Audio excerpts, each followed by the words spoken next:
Sebenarnya dari kemarin saya tuh pengen banget untuk mengomentari tulisan dari Ahmad Fahru Rozi. Sudah kemarin ketum PBU statementnya begitu, Rois Am begitu, sekarang wakilnya pun begitu. Tanpa mengkaji tesnya Kiai Imad, langsung tendensinya adalah untuk membela Balawi, seolah-olah Kiai Imad dan para pejuang nasab di Nusantara ini adalah kelompok yang sedang berbuat dolim. Saya heran, kok sekarang pemimpin NU begitu ya. Assalamualaikum warahmatullahi wabarakatuh. Selamat datang guys di channel Diam Saudara. Ngomong-ngomong kalau lebih tentang rasisme, sebenarnya siapa sih yang rasis? Mungkin ketum PBU, Rois Am, serta ini ya, wakilnya itu jarang melihat kenyataan, jarang mendengar bahwa para Habib itu sebenarnya adalah kelompok yang sangat rasis di Nusantara ini. Di saat mereka itu rasis dengan puahnya menyebut bahwa kami adalah cucu Rasulullah, bahwa kami nasabnya adalah lebih tinggi daripada kalian, daripada pribumi, bahwa kami ini lebih mulia, kami diciptakan dari material yang berbeda dengan kalian. Seperti itu. Tujuannya apa? Tujuannya adalah untuk sebuah kemungkaran, untuk gawir, untuk meredak pribumi. Bahkan banyak sekali kasus-kasusnya, termasuk kasus pelecehan terhadap pribumi. Syarifah itu tidak boleh menikah dengan pribumi, dengan pribumi biasa, harus dengan para Habib. Tetapi Habib boleh sewenang-wenang terhadap putri atau wanita-wanita pribumi. Apa itu namanya? Bukan rasis. Ketika kami berbicara bahwa kami pribumi, mereka adalah imigran, itu dianggap sebagai rasis. Makanya harus sering duduk bareng dengan orang-orang di bawah, jangan dengan para elit melulu. Biar nih dengar.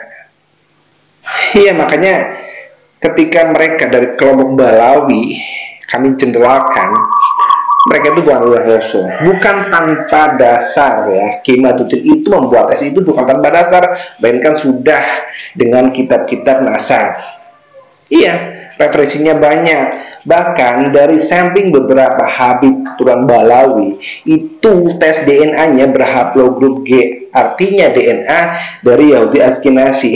Iya, dari suku Khazar gitu.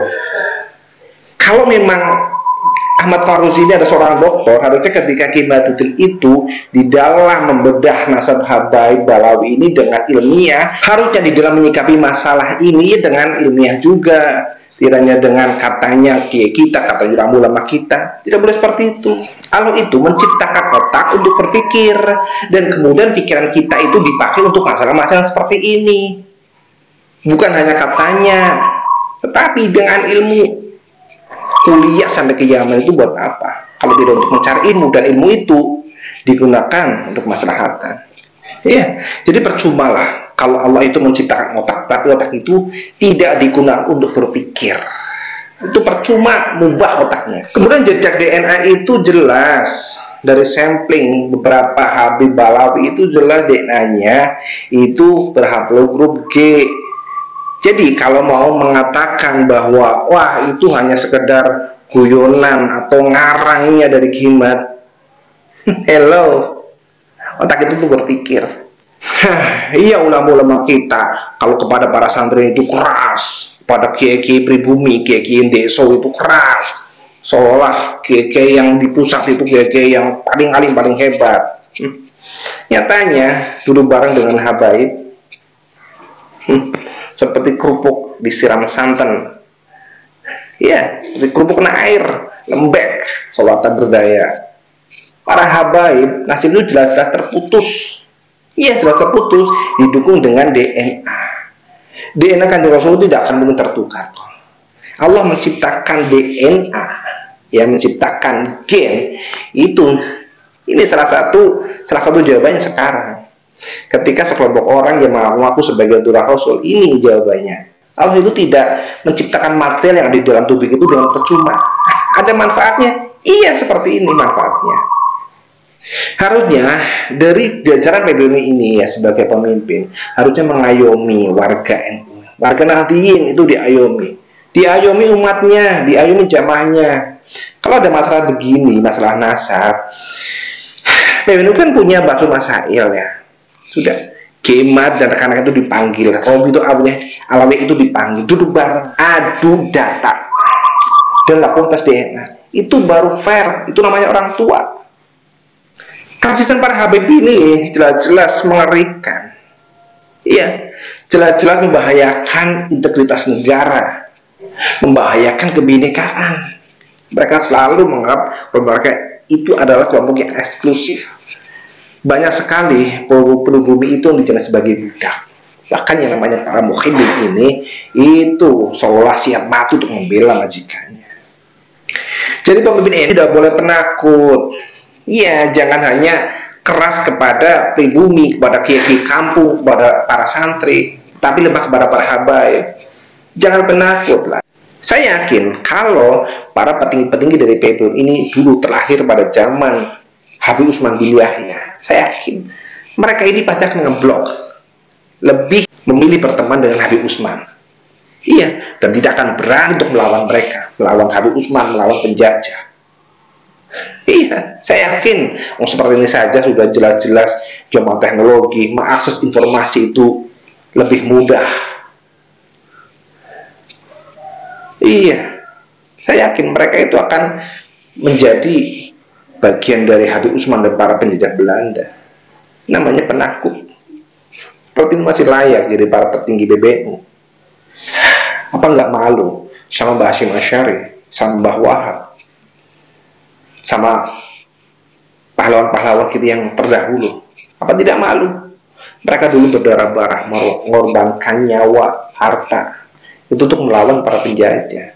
Sekarang ini malah tanpa mengkaji langsung menyimpulkan bahwa pribumi atau warga Nahdliyin umatnya ini sebagai orang-orang yang berbuat dolim.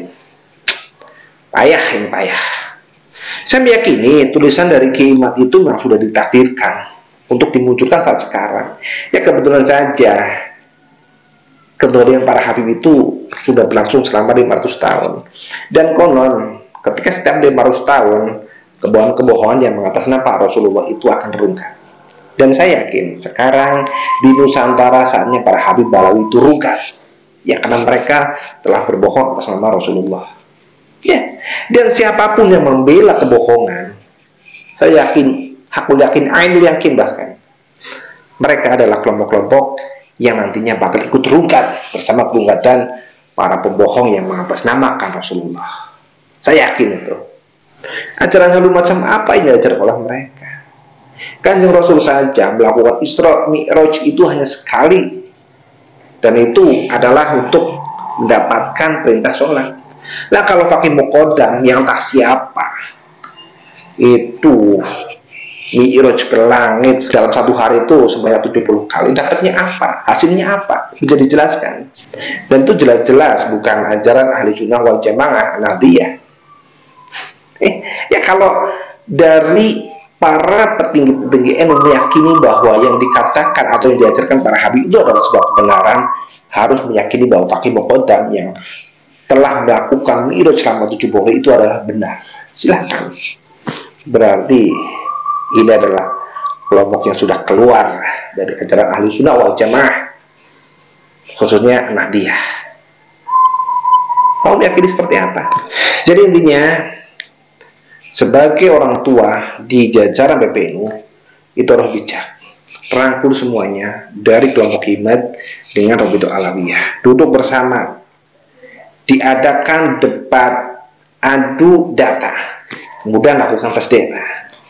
Ya, ataupun di situ ada Ba'su Masail yang akan mempublikasikan seluruh dunia hasil dari Ba'su Masail di PBNU. Itu akan lebih fair. Kami sebagai orang-orang yang di bawah, yang dianggap bahwa kami ini adalah kelompok yang tidak tahu apa-apa, kemudian hanya ikut-ikutan berkeruh masalah, tidak. Kami bukan ahli nasab, tetapi kami akan membantu Kiai Madudin Utsman di dalam mensyiarkan tentang masalah ini, tentang kebohongan para habaib. Dan siapapun yang menghalangi kami, saya yakin kalian pasti akan terungkap seiring dengan waktu. Kita lihat saja. Ya, kami sudah berusaha untuk menjaga negeri ini dari para penjajah. Ya, karena siapa yang akan menjaga negeri ini kalau bukan kita? Nah, mari kita jaga negeri ini dari tangan orang-orang jahat, dari para pencuri makan dan dari para pencuri nasab.